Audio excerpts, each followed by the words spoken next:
Hello, this is Richard. You probably And recognize... Richard's wife. You probably, I don't know what that was. You probably recognize me from the Richard Show. That's one of the many parts that I've played is Richard in the Richard Show. I've also been, well, a lot of other stuff too. So, but our purpose today is to teach you how to watch video blogs through the TV, which is a magical and special experience. Okay, well, let's get started. First of all, you need to have a computer that has an S-video jack, and you need to have a TV that has an S-video jack. And on the computer, the S-video jack, let's see if you can see this. It looks like that. It's got like these little pins, and it's got some special little thing that says a little symbol that you can't really see. Looks like a TV with an arrow through it. I think that's like a universal S-video jack thing. But you probably will be able to tell other ways. Okay, so you got a computer with an S-video jack, and you have to have a TV that has an S-video jack on it, and our old one didn't have one, but our new one has one. Okay, and then the other thing is you have to have a cable that's an S-video cable, and this is an S-video cable in front of me. It has the little jacks at the end, see, that go in the little pins. So there's some confusion that actually there's holes for like 8 pins, I think, but you really only need to put 4 of them in. So like I had a major emergency, the end of the world was on, as they say, when I realized there was more little holes in my computer jack than there were in the end of these. And then I realized that you only need 4.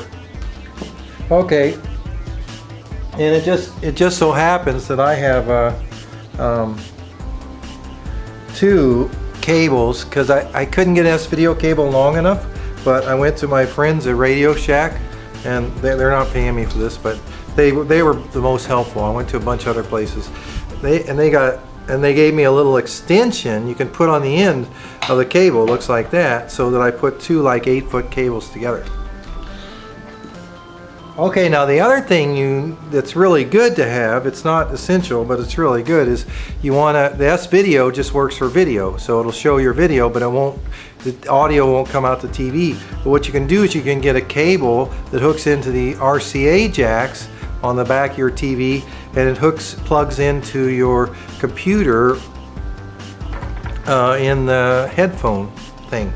So like on one end you have these 2 kind of traditional RCA jacks. They're old-fashioned kind of things. They have the red and the blue dealie on them.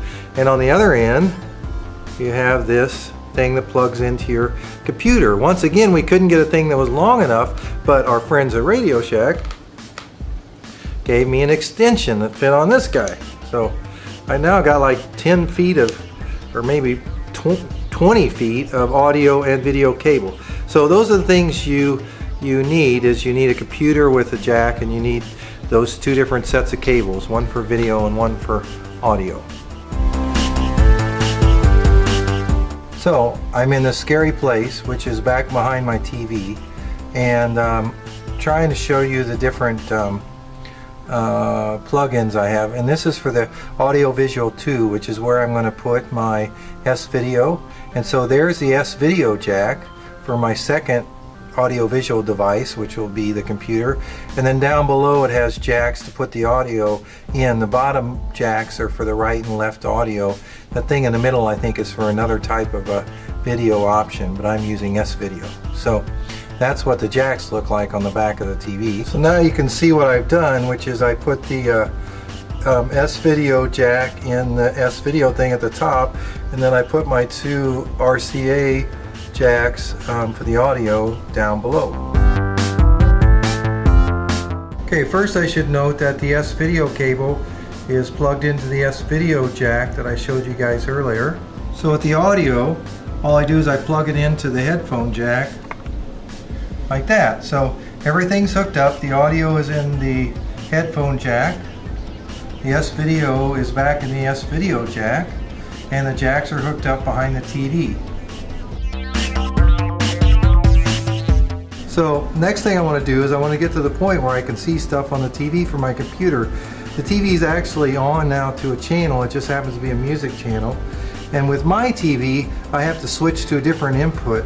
So like I have to go to the input button and I have to push to go to input number 3. So now it's on input 2. Now it's on input 2 that says video 1. Now it says video 2. Now one thing is my computer came up right away, and you can't see it very well because of the reflection and everything, but the computer does actually show up on my TV just like it would be with if you plugged in a monitor or if you plugged in a projector to your computer. But lots of times it doesn't show up, in which case you have to do the function, the famous, anybody who's used a projector knows this, you have to do function, on my computer it's function 8, which says CRT LCD. All this at some point I guess I should point out. So see now it toggles back and forth. It's on my computer but it's not on the TV. So you keep toggling it. In my case I want it to be both on my computer and the TV. On my computer it actually made it the lowest resolution and it made it ideal for you in the TV. It automatically did that. It detected that it was hooked into the TV. But if it doesn't do that, what you can do is you can go to properties on the window and you can go to a setting in the display. You go to settings, there's a tab called settings, then you go to advanced, and then on the advanced tab there's something that's called monitor, or wait, I'm sorry, there's something called displays, and you can click on a place where it says TV. So it actually has a TV thing and it's already set.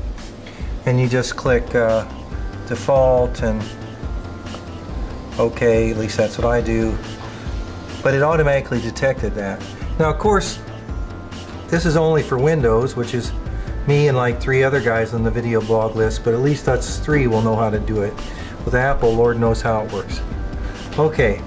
Besides, with Apple, of course, I should note they work so perfectly that I'm sure you would never have to set anything. In fact, it probably hooks itself up now that I think about it. Okay, so now we're going to watch some videos.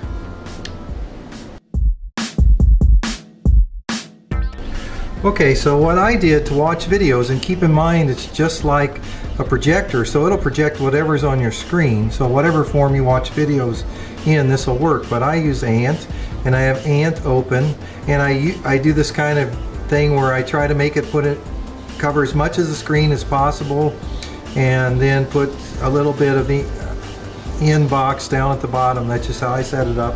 And see, the same thing is on the TV screen. So I also learned this little trick from the Ant list that you can, in the Windows version, underneath options under tools, there's an option that you can check that says automatically play next video.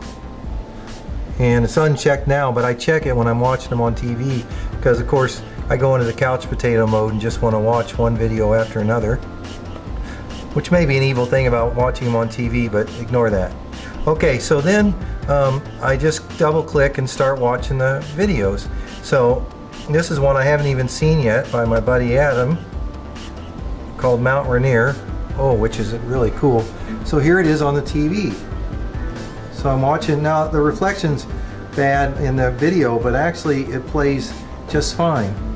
And so now I'm watching videos in Ant on my TV, and it's actually really cool.